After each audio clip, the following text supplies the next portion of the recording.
सरकार को भी रोकने का काम किया। जहां उनके सांसद हारे हैं, वहीं देश के प्रधानमंत्री जी भी वोटों से हारे हैं। वो जीते जरूर हैं, लेकिन वोटों से वो भी हारे हैं। कहां 5 लाख के लगभग वोट से जीतने वाले थे, या वो लोग दावा कर रहे थे कि 10 लाख वोट से जीतेंगे, लेकिन प्रशासन अगर गिनती इधर उधर वाली जोड़ करके ना करता तो शायद वो भी 1.5 लाख से नीचे की जीत होती, उनकी उतनी भी जीत नहीं होती। कम से कम ये संदेश तो बीजेपी को समझना चाहिए कि जनता उनके खिलाफ है, और हमें खुशी इस बात की है। आप पार्टी के कार्यकर्ता नेता, अगर उनके नेता जेल भी चले गए हों, लेकिन आप पार्टी के नेताओं के और कार्यकर्ताओं का मनोबल नीचे नहीं हुआ है। मैं उन्हें बधाई देता हूं। वो यहाँ हमारे साथ नहीं है अरविंद केजरीवाल जी, उनकी पत्नी मंच पर हैं, लेकिन एक एक कार्यकर्ता उनके साथ जुड़ा हुआ आज भी उनके साथ खड़ा होकर के उनके रिहाई के लिए लड़ाई लड़ रहा है। जहां ये सरकार एक मुख्यमंत्री को जेल भेज चुकी है, या हमारे साथी बैठे हैं जिन्होंने ऐसा अन्याय देखा है शायद लोकतंत्र में किसी ने भी अन्याय नहीं देखा होगा। और राजनीति में हो सकता है हमारी आपकी विचारधारा में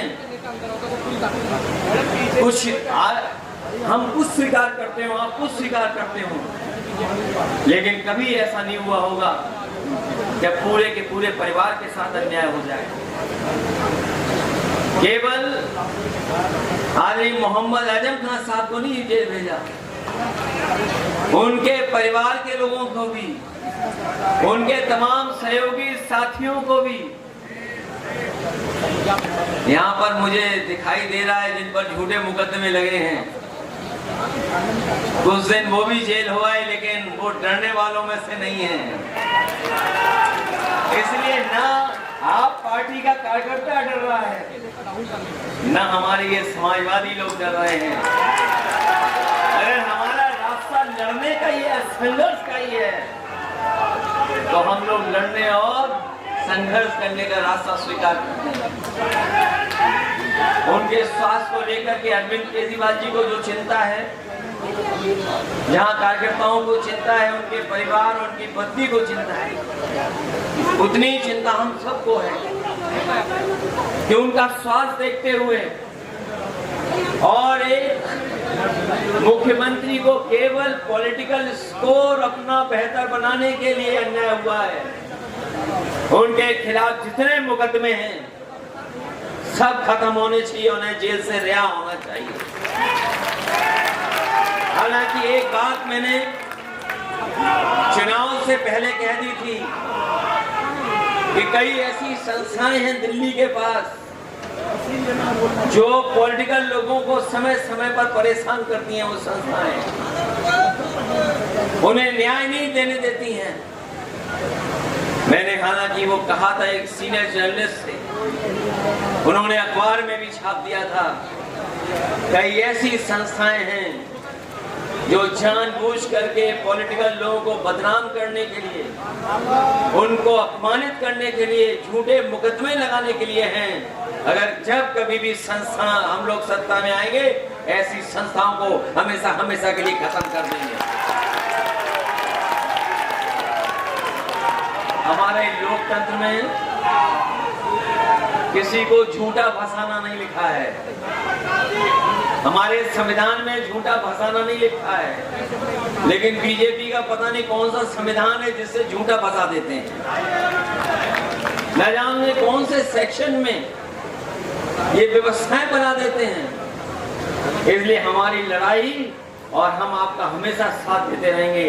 आप अच्छे दिन में भी होंगे, दुख तकलीफ में भी होंगे, तो हम समाजवादी लोग आपके साथ खड़े दिखाई देंगे।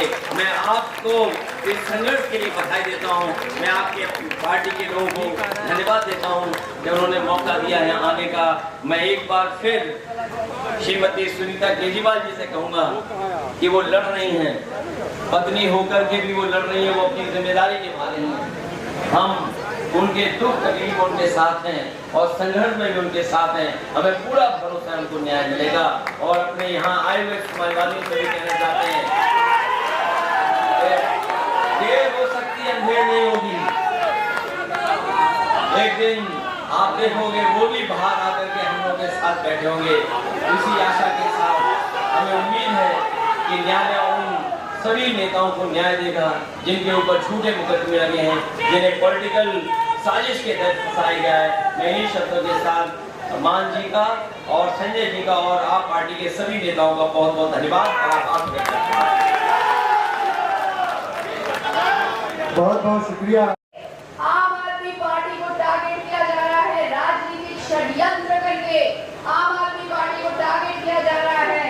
ये सिर्फ आपके साथ नहीं, हर विपक्षी दल, हर विपक्षी सरकार के साथ ये हो रहा है। आपने देखा होगा जिस तरह से जब हमारी लीडर ममता बनर्जी नीति आयोग की मीटिंग में आई, उनको बोलने नहीं दिया गया, उनका माइक ऑफ कर दिया गया, उनको निकलना पड़ा नीति आयोग से। और आज रेड हो रहे, बंगाल में ईडी रेड कर रही है, बहुत जगह जगह पर रेड कर रही है। पर मैं कहना चाहूंगी कि लड़ाई जारी रहेगी। कलकत्ता से दिल्ली, मुंबई से चेन्नई, लड़ाई जारी रहेगी। तानाशाह के खिलाफ लड़ाई जारी रहेगी।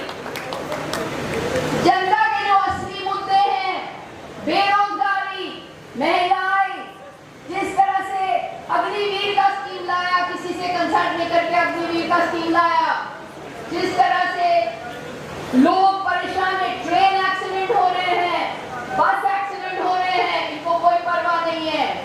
हर असली मुद्दे जो जनता के मुद्दे हैं, इसमें तो मोदी सरकार फेल हो चुकी है, फेल हो चुकी है मोदी सरकार। और अपनी नाकामियों को छुपाने के लिए ये एजेंसीज और संस्थाएं विरोधी दल के पीछे भगा रहे हैं, ईडी को भगा रहे हैं और सारी संस्थाएं को भगा रहे हैं, सीबीआई, एनआईए, आईटी विरोधी दल के पीछे भगा रहे हैं। ईडी के बारे में आपको मालूम होगा, ईडी है दुनिया का सबसे बड़ा वॉशिंग मशीन। ये ईडी के जरिए मोदी ने सबसे बड़ा वॉशिंग मशीन स्थापित किया है। एक विज्ञापन होता था, आपको याद होगा, निरमा वॉशिंग पाउडर, दूध सी सफेदी निरमा से आए। भाजपा में ज्वाइन करो, साफ हो जाओ, भाजपा के खिलाफ काम करो। ईडी आपके ऊपर झूठे मुकदमा और एक केस लगा करके आपको जेल भेजने के लिए रेडी हो जाती है।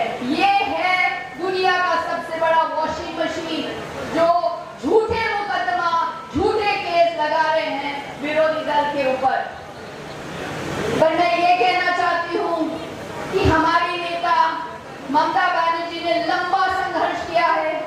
2006 में आपको याद होगा, उन्होंने 26 दिन तक भूख हड़ताल की, अनशन किया। ममता बनर्जी संघर्ष करने वाली नेता है, ममता बनर्जी किसी से नहीं डरती है। और मैं ये कहना चाहूंगी कि हमें यकीन है कि अरविंद केजरीवाल जल्दी जेल से छूटेंगे और संघर्ष करेंगे और अगले चुनाव अरविंद केजरीवाल और आम आदमी पार्टी जीतेंगे। तानाशाही के खिलाफ आवाज उठाते रहेंगे, लड़ाई जारी है। तानाशाही हटाओ, लोकतंत्र बचाओ, बीजेपी हटाओ, देश बचाओ। इतना कह करके मैं आपको धन्यवाद करती हूँ, मीका जी को धन्यवाद करती हूँ।